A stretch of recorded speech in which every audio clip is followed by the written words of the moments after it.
नए संकल्प लें फिर से, नए नारे गढ़ें फिर से, उठो संग्रामियों जागो, उठो संग्रामियों जागो, नई शुरुआत करने का समय फिर आ रहा है, कि जीवन को चटक गुलजार करने का समय फिर आ रहा है। चलो अब एक नए अभियान के पदचाप गूंजे, चलो अब एक नए अभियान के पदचाप गूंजे, मौत की सुनसान सोनी वादियों में फिर कि नूतन सर्जना के राग भर दें, शोक गीतों भरी इन घाटियों में फिर दरकती हिमशिलाएं, दरकती हिमशिलाएं, सर्दियों के बाद हरदम ही वसंत आता रहा है, यह प्रकृति की गति रही है, अंधेरे गर्भ में ही रोशनी पलती रही है, अंधेरे गर्भ में ही रोशनी पलती रही है, पराजय झेलने पर भी शिविर में न्याय की हरदम मशालें जीत की जलती रही है, पराजय आज का सच है, पराजय आज का सच है, समर तो शेष है फिर भी, उठो ओ सर्जकों, नव जागरण के सूत्र रचने का समय फिर आ रहा है, कि जीवन को चटक गुलजार करने का समय फिर आ रहा है। नए संकल्प लें फिर से, नए नारे गढ़ें फिर से, उठो संग्रामियों जागो, उठो संग्रामियों जागो, नई शुरुआत करने का समय फिर आ रहा है, कि जीवन को चटक गुलजार करने का समय फिर आ रहा है, फिर आ रहा है, फिर आ रहा है। पीली बत्तियां जले हुए दीपों के गांव में, अंधकार झूलता है पालना, याद घर बुलाने लगी।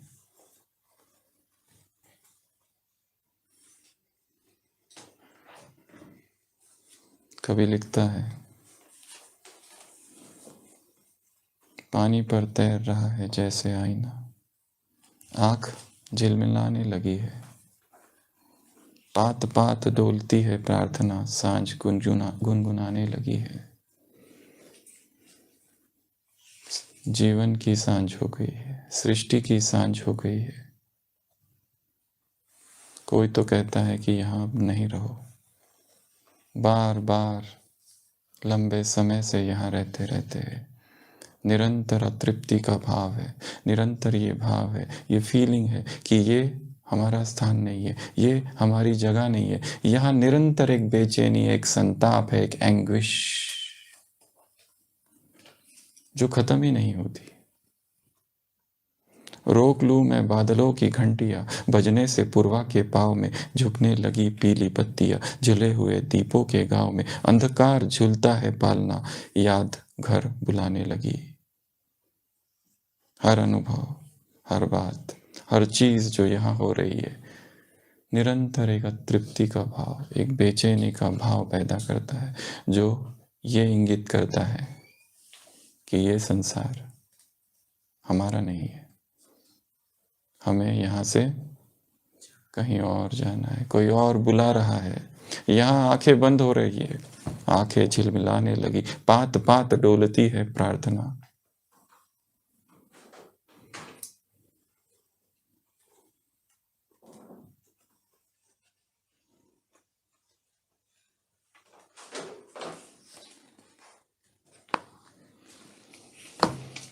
मनुष्य एक बेचैनी का नाम है, निरंतर बेचैनी, सतत बेचैनी, प्रतिपल बेचैनी। कुछ भी करो, बेचैनी पीछा छोड़ती ही नहीं। निरंतर एक अतृप्ति है। अतृप्ति किसकी? वो होने की जो हूं नहीं। असंतोष किससे? जो हूं उससे। जो है वो नहीं, जो नहीं है वो पाने की चाह, वो आकांक्षा, वो अभिप्सा निरंतर हृदय में है। और ये अभिप्सा, ये बेचैनी निरंतर है। कैसे इस बेचैनी से छूटे? प्रश्न है, क्या कभी छूट भी सकते हैं? जबकि ये संसार ही हमारा नहीं है, ये घर ही हमारा नहीं है, ये सृष्टि पूरी हो चुकी है, सांझ हो गई है सृष्टि की। जब तक उस घर में नहीं जाएंगे तब तक ये बेचैनी मिटेगी ही नहीं। मुरलियों में आता है, शांति इस संसार में हो ही नहीं सकती, असंभव। शांति केवल शांति धाम में ही है। 16 तरह की है, 101 करोड़ आत्मा में शांति नहीं आती तो भी शांति नहीं है।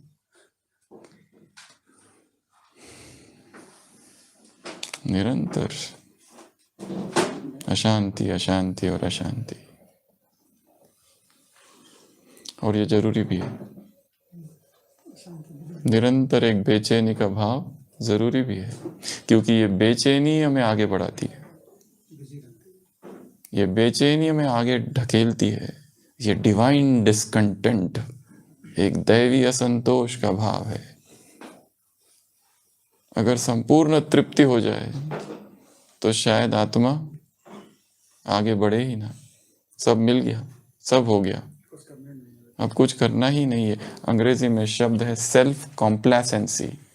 बस सब मिल गया, अब आगे कुछ करना नहीं है मुझे। अगर व्यक्ति यहाँ पहुंच जाए तो इसे मृत्यु कहा जाएगा। इसके लिए जीवन जीने का नाम ही है बेचैनी। बेचैनी है मतलब जीवंत है। संतोष आ गया मतलब अब मृत्यु हो गई है। परंतु ये वो वाली बेचैनी नहीं है जो संसारी आत्माओं की। ये वो बेचैनी नहीं है, ये वो अतृप्ति, वो असंतुष्टता नहीं है जो संसार की आत्माओं को है। उससे तो हम पार आ गए हैं।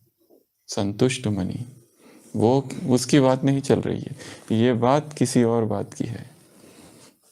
बहुत डीप एक डिजायर है मिलन की उस परम से। यह ऐसी इच्छा है कि इसको कैसे कहे। रहीमन बात अगम्य की, कहन सुनन की नाही, जे जानत ते कहत नाही, कहत ते जानन नाही। कैसे कहे? कहना ही बड़ा मुश्किल है, अकथनीय है, अभाष्य है।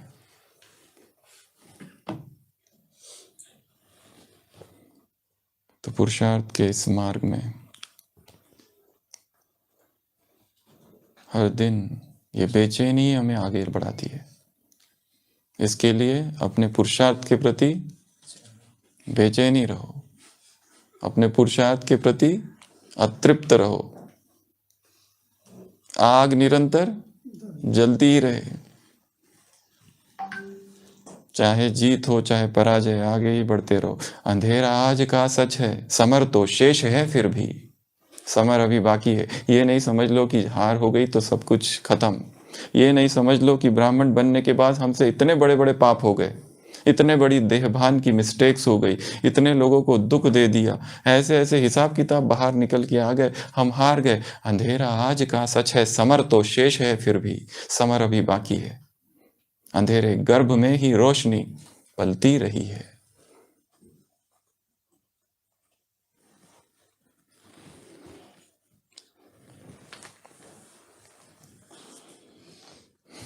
तमिल साहित्य में एक बहुत बड़ा कवि, नकीरार, नकीनार, अलग अलग नाम है उसके, संगम काल पर, संगम काल तमिल लिटरेचर का काल है, तमिल साहित्य में संगम काल कहा जाता है। ईसा के 100-200 वर्ष पूर्व के काल को संगम काल कहा जाता है। रमन महर्षि को कभी पूछा गया था इस नकीनार के बारे में कि वो तपस्या करता था, योगी था, निर्जन वन में अकेला तपस्या करता था, जन समुदाय से कोई संपर्क नहीं, सोशल मीडिया जीरो।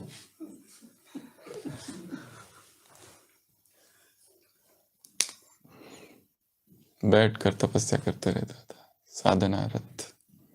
और एक दिन अचानक उसने देखा झाड़ की एक पत्ती गिरती है नीचे। तालाब है, आधी तालाब में गिरती है, आधी जमीन पर। वो तपस्या कर रहा है, आंख खुलती है, देखता है पत्ती झाड़ से गिरी, तालाब के पास वो है। और फिर आंखें चौंधिया जाती है, देखता है ये क्या, जो पत्ती का वो भाग जो जल में है वो मछली बन गया, और पत्ती का वो भाग जो जमीन की तरफ है वो पक्षी बन गया। वो देखता है ये क्या हो गया, आश्चर्यचकित होकर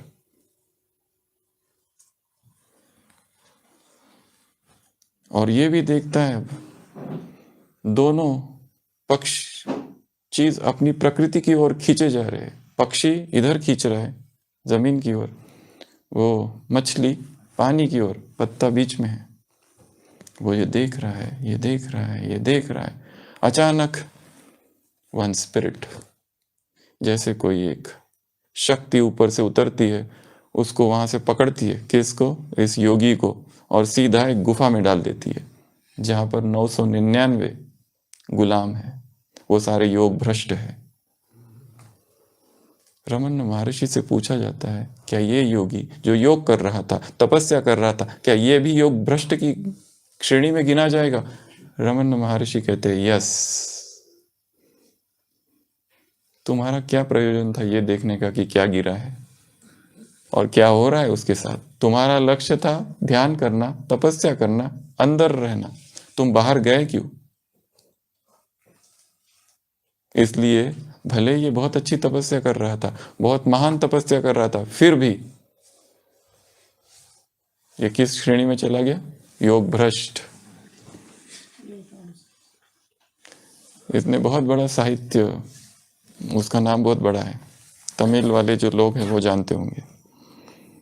उसको कहते हैं, क्या कहते हैं, तिरुमुरु का त्रुपदाई।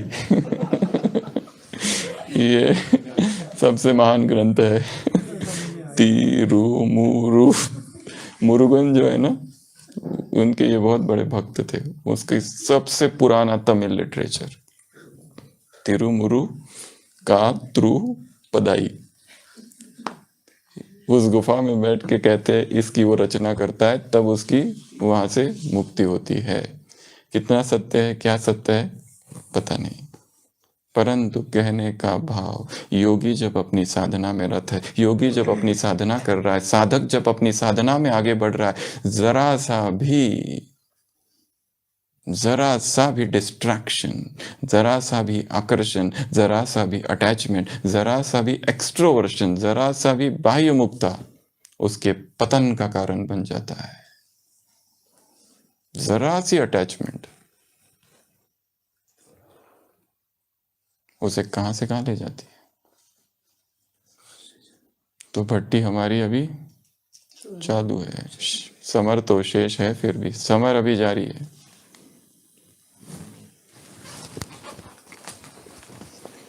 तो इस समर के 3 सिद्धांत हैं। पहला स्वाध्याय, दूसरा सुबह की तपस्या, और तीसरा सॉलिड फूड वैकेशन। कल हमने रसाहार की चर्चा की, आज हम चर्चा करेंगे स्वाध्याय की। स्वाध्याय यज्ञ, कई प्रकार के यज्ञ हैं। तप यज्ञ, योग यज्ञ, ज्ञान यज्ञ, भूत यज्ञ, मनुष्य यज्ञ, देव यज्ञ, ब्रह्म यज्ञ, अलग अलग प्रकार के यज्ञ। उन सभी ज्ञान यज्ञ, उन सभी यज्ञों में एक यज्ञ की चर्चा होती है, जिस यज्ञ को कहा जाता है स्वाध्याय यज्ञ। स्वाध्याय अर्थात स्वाध्याय अर्थात स्वाध्याय अर्थात खुद अध्ययन करना बिना किसी के आधार के, बिना स्कूल में जाए, बिना पढ़ाई किए, जैसे संसार के लोग पढ़ाई करते हैं। अंग्रेजी में इसे कहा जाता है ऑटोडिडैक्टिज्म। खुद ही पढ़ाई करना बिना स्कूल में जाए। कई सारे ऐसे वैज्ञानिक, scientist, Wright brothers, Steve jobs, उसको तो स्कूल से, रीड यूनिवर्सिटी से निकाल दिया गया था, खुद ही अपना चालू किया। एप्पल, कंप्यूटर्स, ये सब कुछ। Nikola Tesla, Leonardo da Vinci, ये सब कौन है? ये इन्होंने किसी का आधार नहीं लिया, इनको तो स्कूल से निकाल दिया गया था। न्यूटन, थॉमस एल्वा एडिसन, ये सबको स्कूल से निकाल दिया गया था या इन्होंने छोड़ दी थी।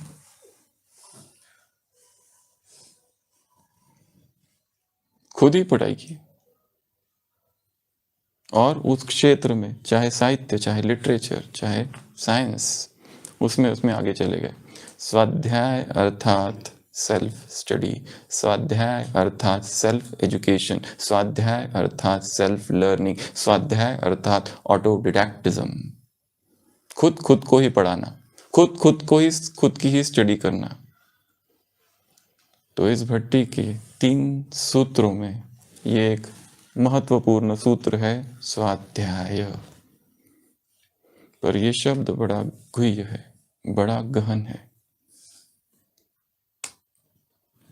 ये इतना आसान नहीं है कि किताब लो और पढ़ो। इसको स्वाध्याय नहीं कहा जाता। इसमें 10 बातें हैं, उन 10 बातों की हम चर्चा करेंगे। स्वाध्याय अर्थात सबसे पहला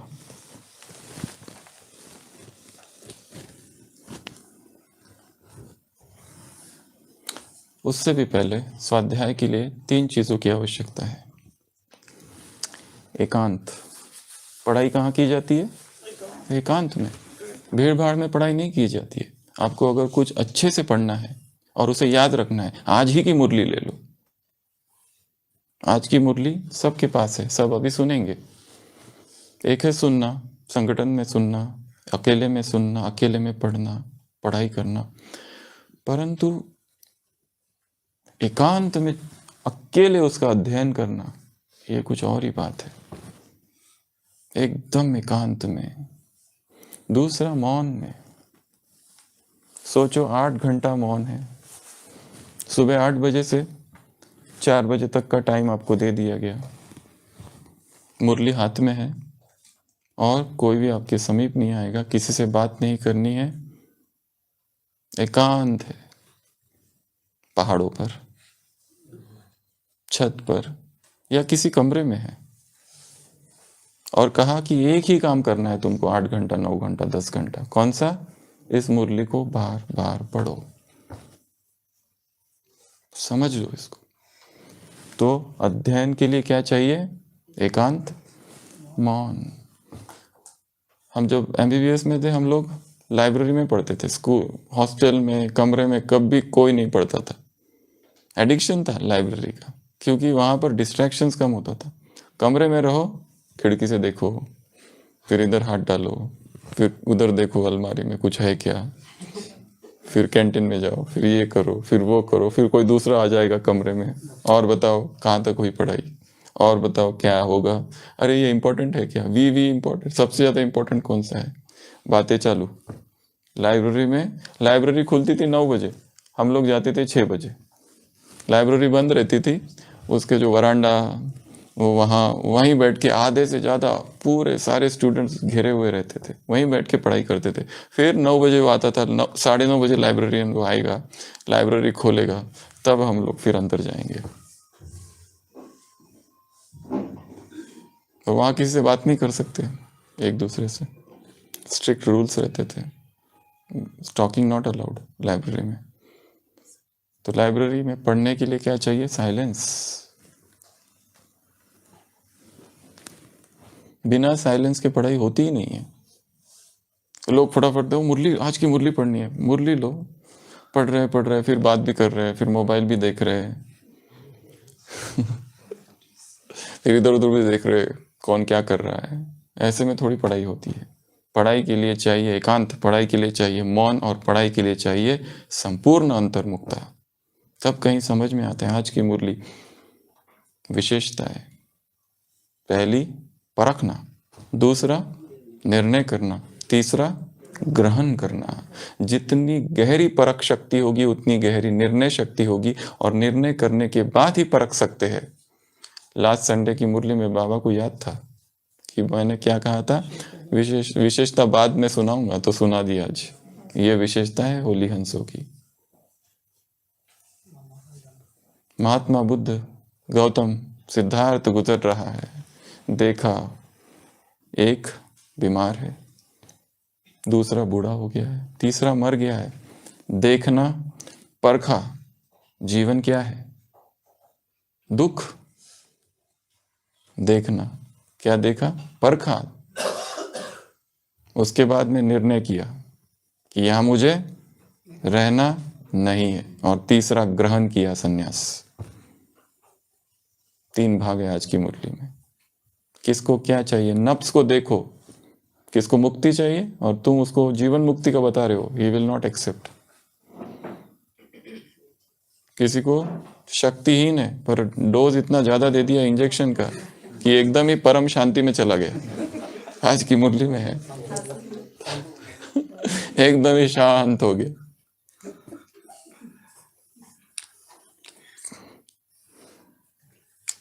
कोई आए कॉलेज का स्टूडेंट और कहे ब्रह्मा कुमारी, अच्छा है कोर्स होते, मुझे भी लीडरशिप क्वालिटीज डेवलप करनी है, इस भाव से आया, उसको हम सुना रहे हैं ब्रह्मचर्य, भाग जाएगा। कोई आया भगवान की खोज उसे है, हम उसे धर्मों का ज्ञान देने लगे। ये सृष्टि चक्र, उसे इसकी खोज ही नहीं, इज नॉट इंटरेस्टेड, उसे केवल प्रभु प्रेम है, उसको वो दो।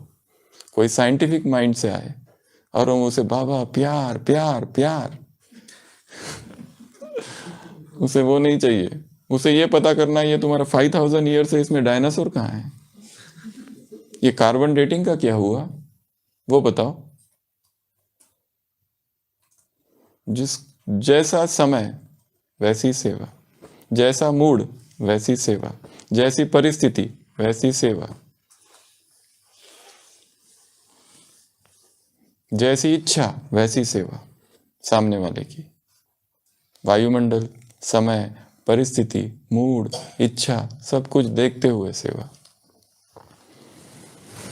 अपना ही ज्ञान पिलाना चालू नहीं कर देना है चाहे वो सुने या ना सुने। तो स्वाध्याय में ये 3 मुख्य चीजें हैं। एकांत में चले जाओ अगर कुछ पढ़ाई करनी है तो, चुपचाप छत पर चले जाओ। दूसरा, चुप हो जाओ, मोबाइल बंद।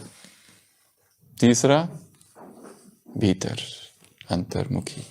तो स्वाध्याय में, पढ़ाई में, स्टडी में, सेल्फ स्टडी में 10 बातें हैं। सबसे पहली, उसमें से एक बात है वो सबसे महत्वपूर्ण है, उसकी ज़्यादा चर्चा हम करेंगे, बाकी बातें तो सब जानते ही है। सबसे पहला है शब्दार्थ। शब्दों के अर्थ ही पता नहीं तो समझेगा कैसे, चाहे अंग्रेजी भाषा हो चाहे हिंदी भाषा हो। सबसे पहला काम करना है शब्दों के अर्थ ढूंढना। क्या करेंगे सबसे पहला काम? ग्रुप बनाया है इंग्लिश का, डालते जाओ थोड़ा थोड़ा सब लोग उसमें। शब्दों के अर्थ। शब्द का अर्थ क्या है? बाप को उकीर रहता है बच्चों को संपूर्ण बनाने का। ये ज्ञान योग का वखर है। बाप लाए है चौप चीनी, ये सब शब्द है। किस भाषा के है? ढूंढो भाषा कौन सी है, अर्थ क्या है। शब्दकोश हो, शब्दकोश में जाओ, अर्थ ढूंढो।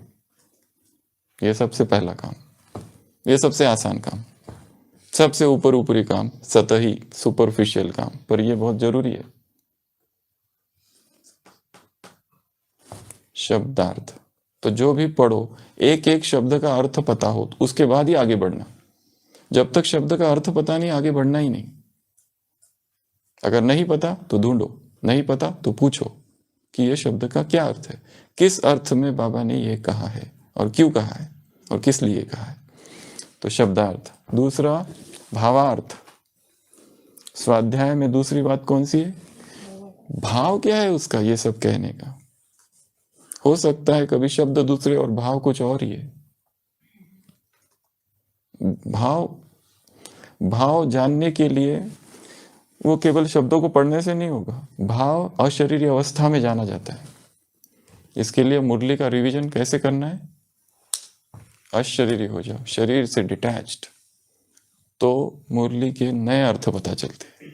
वही अर्थ जो देहभान में पड़ी जाए और वही अर्थ जो आत्माभिमानी विदेही स्थिति में अर्थ एकदम बदल जाएंगे।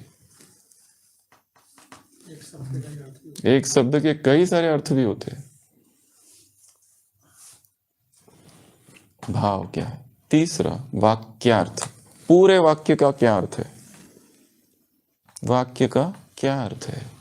कंप्लीट वाक्य जो है उसका पूरा के पूरा अर्थ क्या है? और कई बार बाबा के वाक्य कैसे होते हैं, चालू कहाँ से होते हैं, उसमें ना कॉमा है ना क्या, कहाँ कब डाले, क्योंकि वो तो बताते समय ऐसा बोलता ही नहीं है, अभी कॉमा, वो तो हम लोग लिखते हैं, ये फुल स्टॉप, ये पैराग्राफ चेंज। वो कभी बोलता है मुरली सुनाते समय कि मुरली पैराग्राफ पूरा हुआ, सेकंड पैराग्राफ, थर्ड पैराग्राफ? उसको तुम्हारे पैराग्राफ, उसको तुम्हारे ग्रामर से कोई मतलब नहीं है। उसका अपना ग्रामर है, परमात्मा व्याकरण। वो तुम्हारे रूल्स रेगुलेशन नियम कुछ फॉलो नहीं करता है। वो कहता है मैं जो कहता हूं ना, अब तुम अपने रूल्स में देखो, अगर ठीक है तो ओके, तुम्हारा ठीक, अगर इससे मैच हो रहा है तो। मैं अपना तुमसे मैच नहीं करूंगा। तो पूरे वाक्य का क्या अर्थ है? पूरे वाक्य का अर्थ के लिए बेस्ट है स्लोगन्स। जो मुरलियों में स्लोगन आते हैं, पूरा के पूरा एक वाक्य होता है, एक ही वाक्य होता है, उसको सबसे पहले तो याद कर लो पूरा के पूरा। ठीक है, पूरा के पूरा याद कर लो क्या है ये।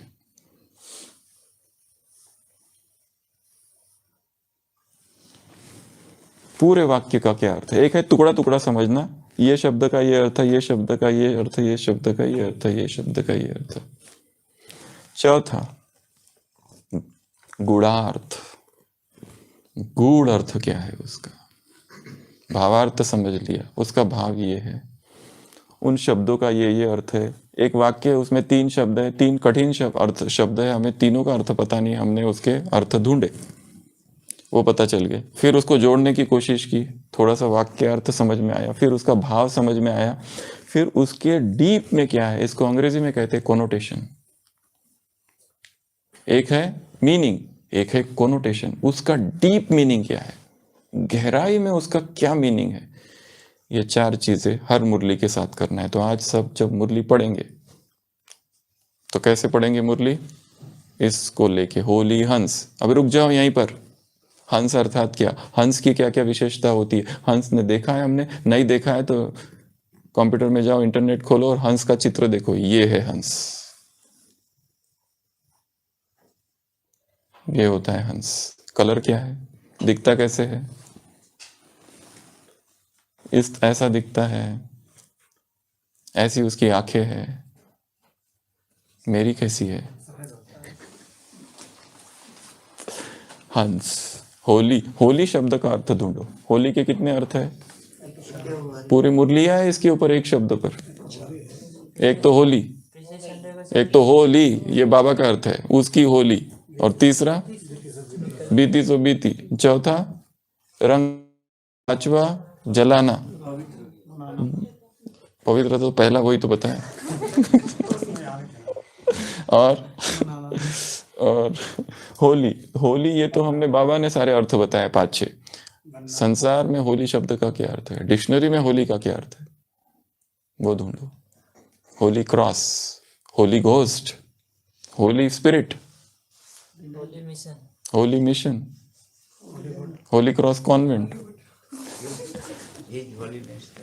His holiness. देखो क्या बढ़िया बात कही। एक ही शब्द के नाउन क्या है, प्रोनाउन क्या है, एडजेक्टिव क्या है, अलग अलग अलग अलग कितने अर्थ होते हैं एक एक शब्द के। एक है एडवाइस, एक है एडवाइज्ड, एक होता है एडवाइस दी मुझे, ADVICE, ये है नाउन। जब इसको वर्ब के रूप में यूज कर दिया, ही एडवाइज्ड, ये एस हो जाता है, एसईडी हो जाता है। एक है एडवाइज, ये एडवाइज है। एक है एडवाइज्ड, एसईडी। कितना चेंज हो जाती है भाषा। तो भाषा बड़ी अच्छी चीज है, इसको सीखते रहने का भाषा। क्योंकि जितना भाषा की गहराई में जाएंगे उतना शब्द, भाव, भावार्थ, गुणार्थ खुलते जाएगा, नया आयाम। तो ये चौथा। पांचवा, स्वाध्याय में पांचवी बात है देखना, और यही सबसे महत्वपूर्ण बात है। इस पे हम फिर आएंगे। देखना अर्थात क्या देखना, इसमें पूरा अध्यात्म समाया हुआ है इस एक शब्द में, देखने में। पांचवा, छठवा, समाना। जो पढ़ा उसको क्या करना है, अंदर ही अंदर समाना है। जैसे आज की मुरली ले लो, क्या कहा है आज बाबा ने, पढ़ के आए कि नहीं? जैसे आज तो सर्व बच्चों को विशेष आत्मा बनाने वाले बाप दादा हर एक होली हंस की विशेषता देख रहे हैं। जैसे हंस की निर्णय शक्ति और परखने की शक्ति विशेष होती है, इसलिए ग्रहण करने की शक्ति भी विशेष है, जो मोती और कंकड़ दोनों को परखता है और फिर निर्णय करता है। उसके बाद मोती ग्रहण करता है, कंकड़ पत्थर छोड़ देता है। तो 3 शब्द आ गए। अब रुक जाओ, आंखें बंद, 1 घंटा बैठ जाओ, आंखें खोलना ही नहीं जब तक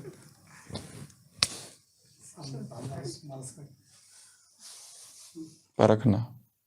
उस दिन क्लास हुई थी ना यहाँ पर, याद करो उस क्लास में क्या क्या पॉइंट सुनाई गई थी। निर्णय करना,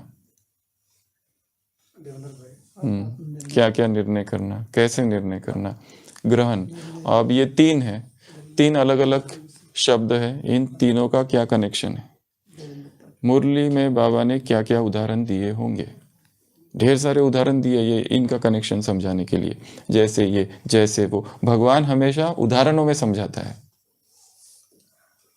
क्योंकि ज्ञान एब्स्ट्रैक्ट है, निराकार है, अमूर्त है। उसको शब्दों में कैसे समझाए, तो वो क्या करता है, शब्दों का उदाहरण लेता है और शब्दों को खूंटी, उदाहरणों को खूंटी बनाकर अपनी पॉइंट को टंगाता है उसमें।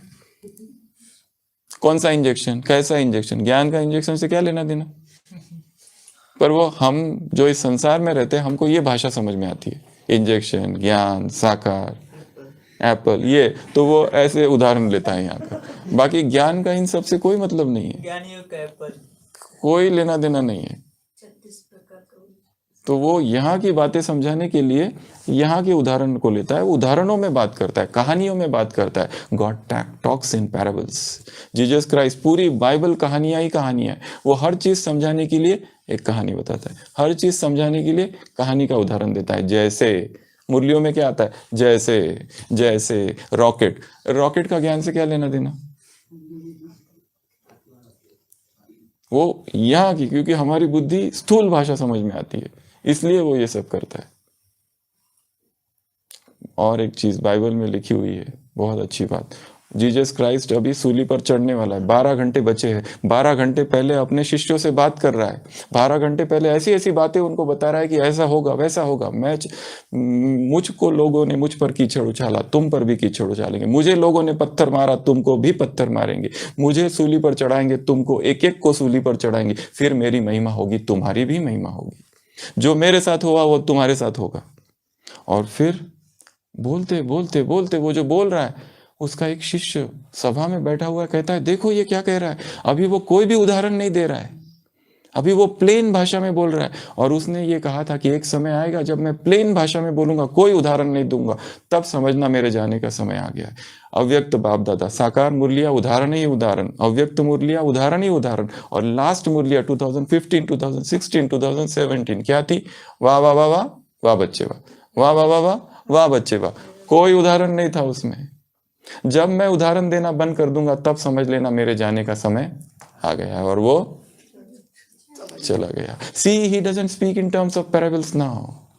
एक शिष्य कहता है it means he is about to go, अब वो जाने वाला है। ऐसे तो अगला समाना। समाने के लिए क्या चाहिए, प्रकृति नहीं चाहिए।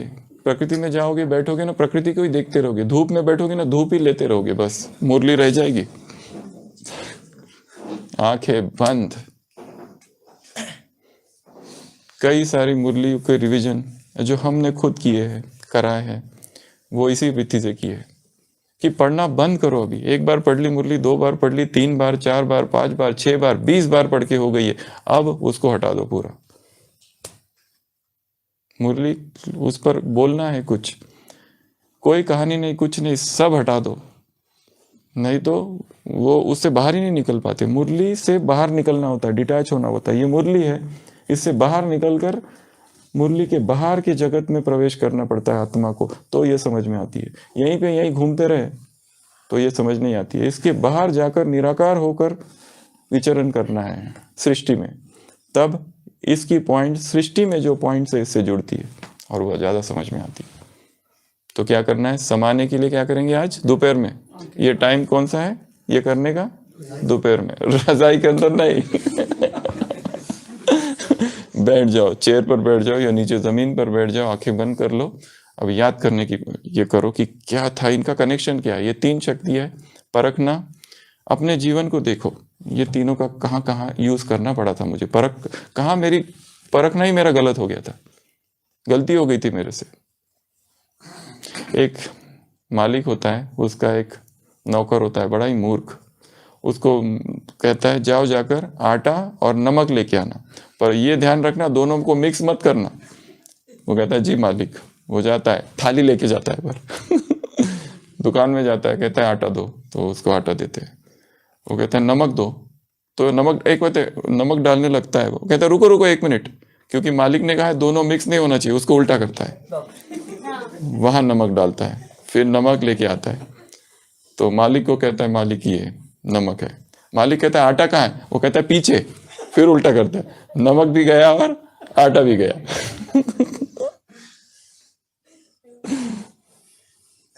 Both lost.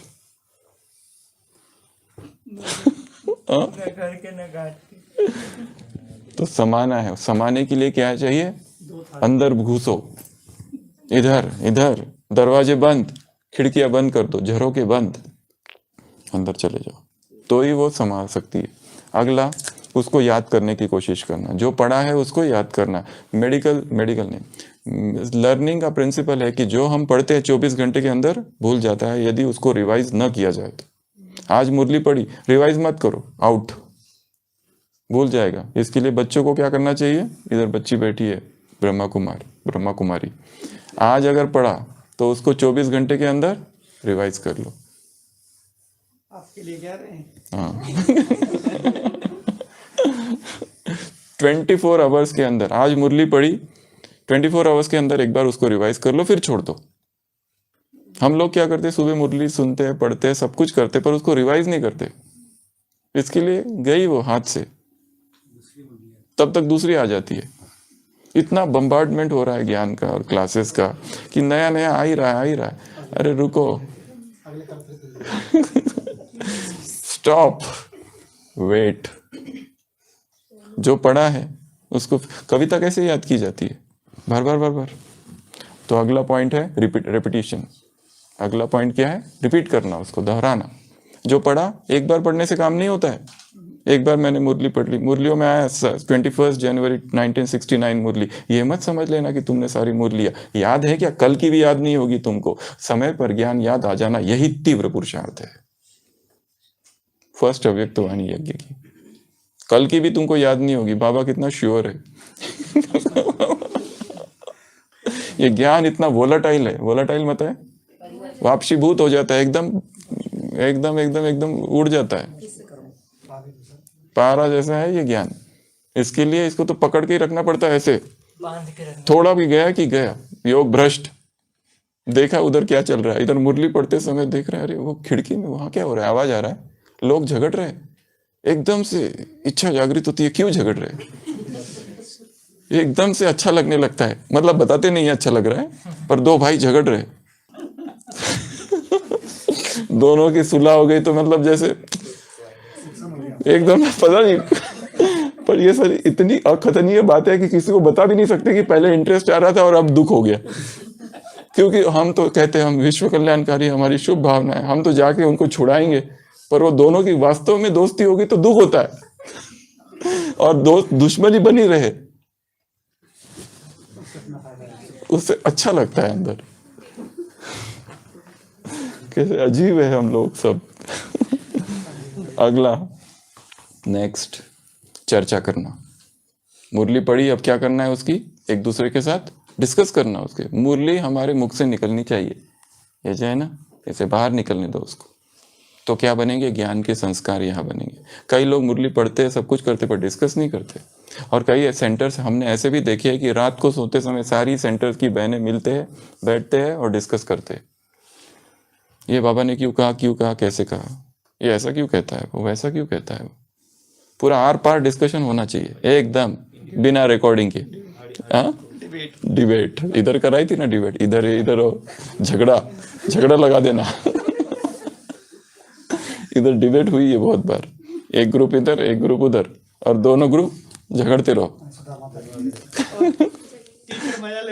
टीचर बैठ के मजा देंगे।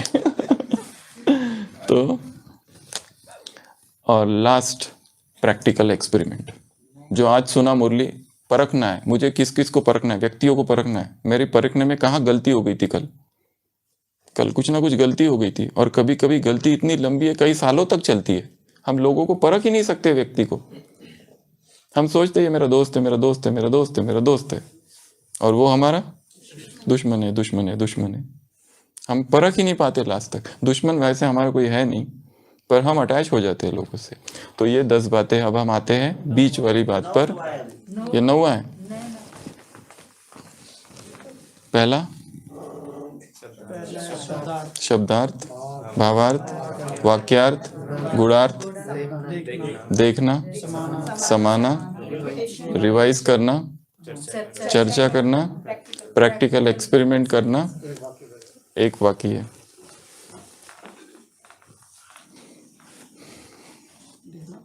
नहीं,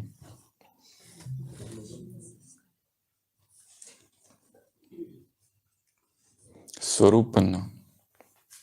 एक्सपेरिमेंट करने के बाद क्या करना, उसका स्वरूप बन जाना, उस पॉइंट का।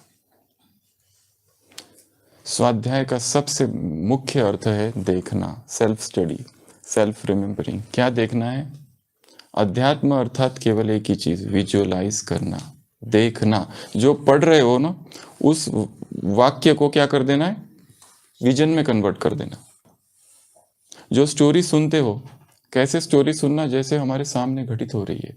तो ये सारी हमारी जो सीरीज है अभिनव क्रांति की, ब्रह्मा कुमारी की, ये यज्ञ के इतिहास की हिस्ट्री है। जो कुछ इस यज्ञ में आज तक हुआ, वो हम केवल पढ़ेंगे नहीं, उसको अपनी आंखों से अब देखेंगे, अनुभव करेंगे।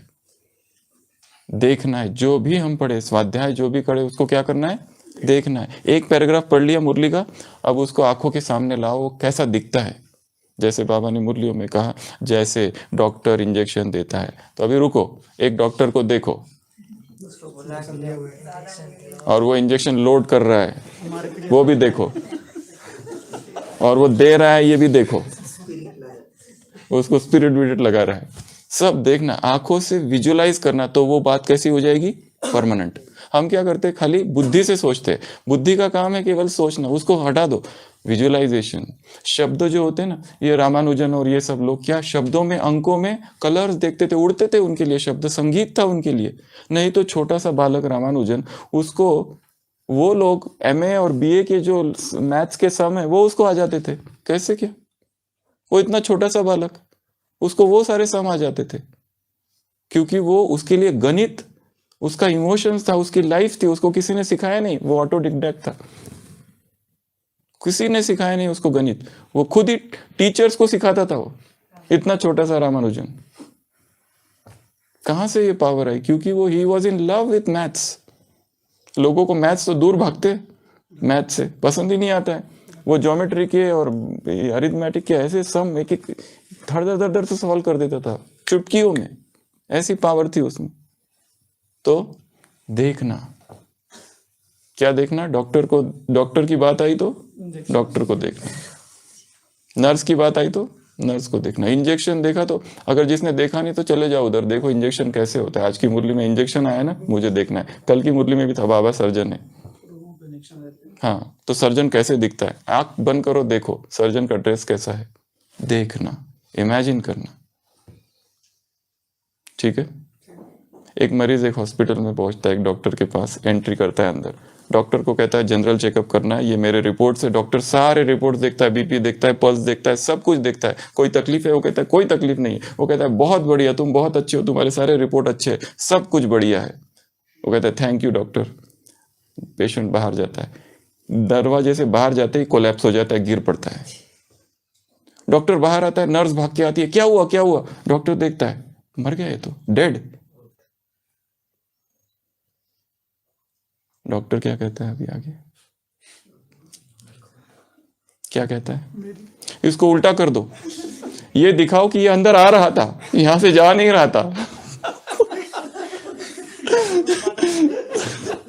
क्या कर दो, इसके पैर उधर कर दो ताकि ये आ रहा था, अभी हमने देखा ही नहीं था।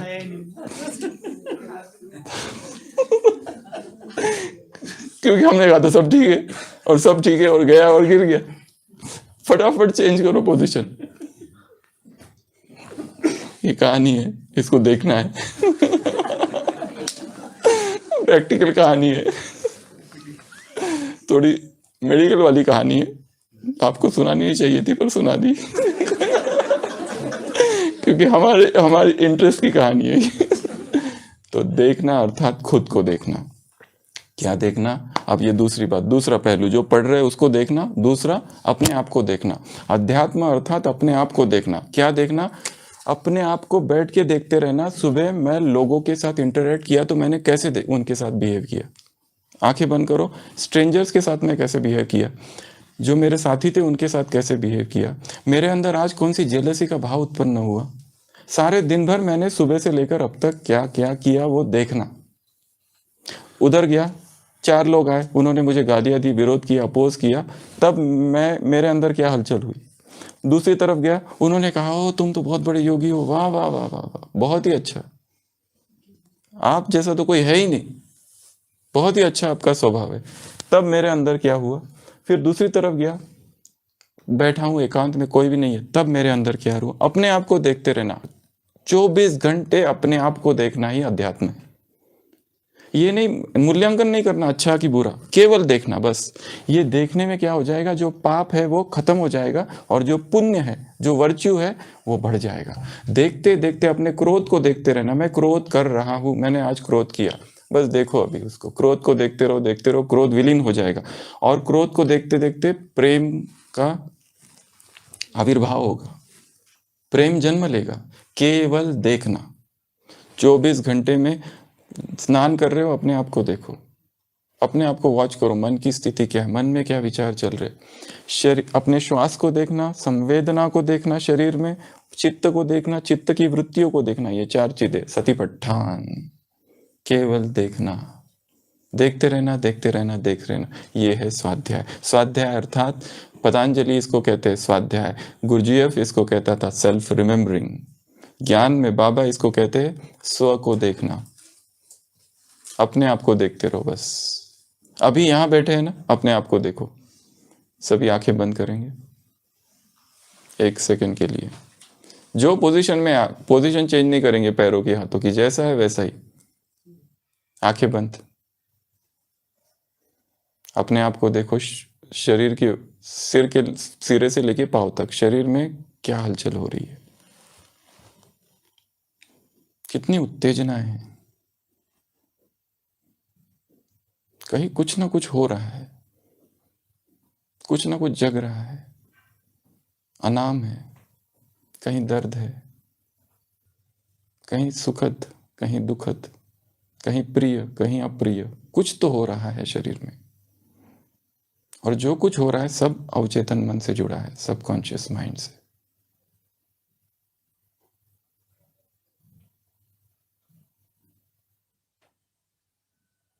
अब कल की सुबह की तरफ चले जाओ। कल सुबह से लेके कल शाम तक, रात तक क्या क्या हुआ, आंखें बंद करके देखेंगे। सुबह उठना, कल का अमृत वेला कहाँ बैठा था, बैठी थी, मुरली क्लास, क्या खाया, कहाँ घूमने गया, ऑफिस, सेंटर, परिचित अपरिचित किन किन से मिले, देखते जाओ मन में क्या हो रहा था उस समय। कभी अचानक द्वेष ईर्ष्या जगी थी, कभी क्रोध, कभी काम भी जगा।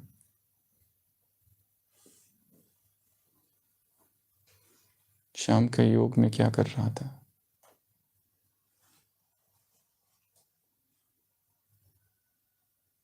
नहाते समय मन में कौन सा विचार था? सोते समय कौन सा विचार था? इतने सारे मूड, ओशन है जैसे मूड्स का। एक ही दिन में इतने मूड चेंजेस, कभी आवेश, कभी द्वेष। किसी ने आके निंदा की, क्या हुआ? किसी ने स्तुति की, क्या हुआ?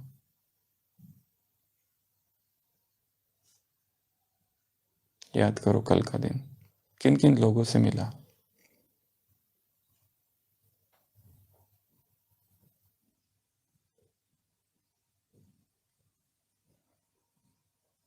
कोई गलती हुई, उस गलती को साक्षी होकर देखो। कोई झूठ बोला, उस झूठ को साक्षी होकर देखो। आसक्ति से कुछ भोजन किया, उसको अनासक्त भाव से अब देखो। स्वाध्याय।